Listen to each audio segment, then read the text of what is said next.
not quite artists. Close, but not quite. You know, some of us have artistic skills. But, we're not quite programmers either, although we do write code, right?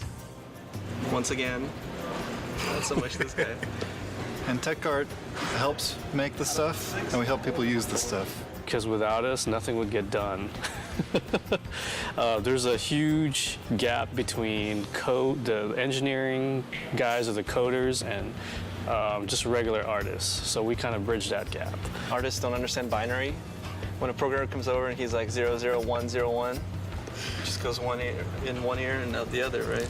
Yeah, they think it's a phone number or something. We have to invent things ourselves and come across certain lines that nobody has crossed before. We're good at it though, right? Right here. We're pretty good at it. Yeah. We've done so many crazy stuff in the past that there's nothing that surprises us anymore. The artists were having trouble just building things. And their levels, the environment guys just built huge, gigantic levels. Bigger than this guy. Yes. And the levels themselves, they just get really big, and they'd only be working on a small section of it, just a little portion. And I wrote a tool that lets them pick which parts they want to use and export just that as a level. And to get that, they just came to me with a problem. They wanted to exaggerate Kratos and the torture that he does to his enemies. So we came up with a system called the zipper tech, where basically the animator would use controls to open up wherever the cut is on the character. The character artists would model out wherever the cut will take place, and we'll put the rig on top of that. So here we have the Centaur rig and the zipper tech. The Centaur's guts are going to be opened up. And so basically the animator would go in and create the CS move. You can go in and individually select these controls and open and close his gut. Here we have the guts for the Centaur. They're going to be part of the props. The animator will go in and animate these guts spilling out of the Centaur.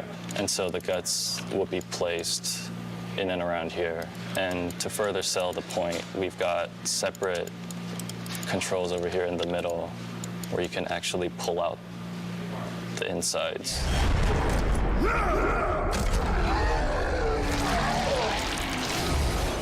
From God of War II to God of War III, we've used dynamic simulation more and more to do more secondary animations on the characters, whereas before on the previous games, the hair would be stiff or the cloth would be stiff. They would be kind of modeled into the creatures. Now we're actually adding motion to those pieces, so you will see hair kind of moving, you'll see cloth kind of moving. Towards the end of the previous game, I, in collaboration with Jason Minters, had created this dynamic system that uses the Maya hair system to drive a series of joints. So as you can see, each of the snakes on her head are independently moving. The animator did not have to individually pose all of these animations, but they have control over the physics so that they can get it to get into a pose that they want, but still when the character moves around, you'll see how the snakes will flow backwards when she goes forwards. It responds to movement, so it improves a lot of the workflow for the animators. It's pretty rewarding to see as characters go from our department through the rest of the pipeline and then come back and actually see it in the game.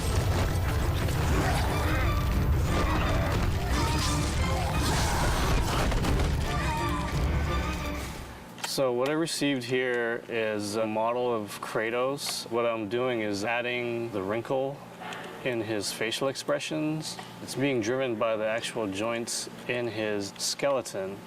So as you can see, as I lower the joints, his wrinkles go away, and just like a real human, as the joints move up, the wrinkles start to show up on his face. That's some of the new technology that we're putting into the characters and Kratos.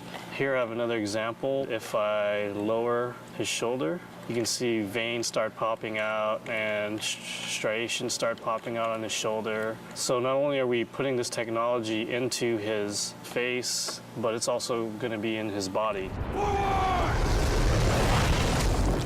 In the beginning, Yuri kind of got a little freaked out when he got the project because, you know, it was one of those things where it was like, okay, you need to work on this thing, this crazy tail rig that will do everything that we need to get done in this game. There's 4 of us on the team, and we all kind of took a stab at it.